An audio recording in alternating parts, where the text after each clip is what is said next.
The Dark Side of Sergio Ramos. Welcome back to Gold Side.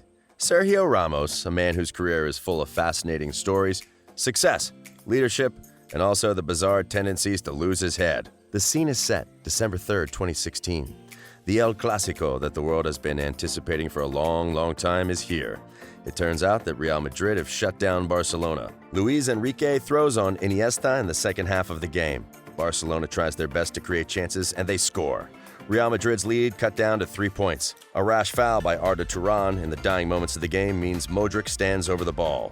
A ferocious predator stands offside like he always does, giving the opposition only two options: mark him and let the defensive line go deeper, or leave him in the hope of getting him offside.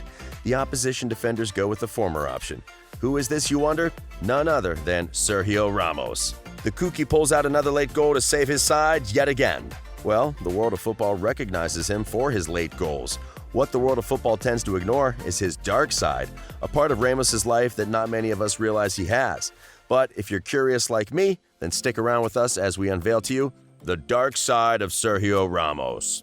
But before we start, I would want you to hit that red subscribes button so that you never miss out on any of our content in the future. In the very next game against Deportivo Real Madrid, are drawing 2-2 and the ball goes out for a corner.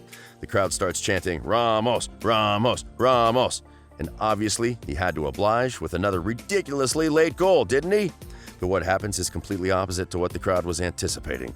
Ramos comes out with his "let's commit a stupid, reckless foul and get sent off." One Ramos, but two completely opposite sides of his life. Well, let's dive a little deeper into this dark side of the player who has been booked the most for a Madrid player ever in history. His most lethal weapon on the field is his reckless tackles that most often results in fouls. He is the most unforgiving player ever. He doesn't let the players of the opposition team feel safe on the field. Ramos's recklessness might make him a card magnet, but it also is a crucial strength. A foul at a halfway and eating a yellow card is better than allowing the opposition to break up field and have a chance at goal. The main problem with Ramos is he is so antithetical to our concept of what defenders should be. It is hard to take him seriously.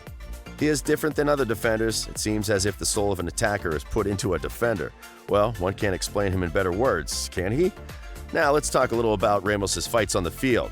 Anyone who knows Ramos a little would know the fact that his entire footballing career is filled with fights. His major problem has been that his emotions take over his common sense. A sensible player who knows that his team needs him the most in the dying minutes of the game would never make rash tackles. But when we talk about Kooky, he never shies away from that. Coming back to his fights, we're going to discuss his major dressing room fight and deliberate booking. Ramos opened up about them in a candid Twitter thread. He denied all rumors of any dressing room fights, but we think there was certainly something fishy about it. Ramos was seen at the Santiago Bernabeu during the days when this rumor came out. He was seen at an unusual time. It felt like he was called upon by the management for a serious discussion regarding the fight. Anyways, Ramos did take full responsibility of deliberate yellow card against Ajax in Real Madrid's Champions League last 16 first leg and the resulting second leg defeat.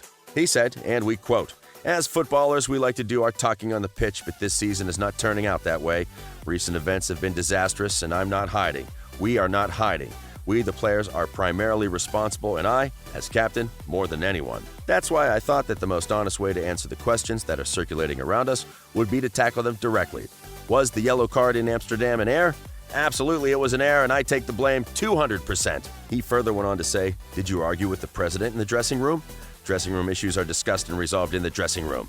There's no problem whatsoever, and everybody has the same interest: Real Madrid."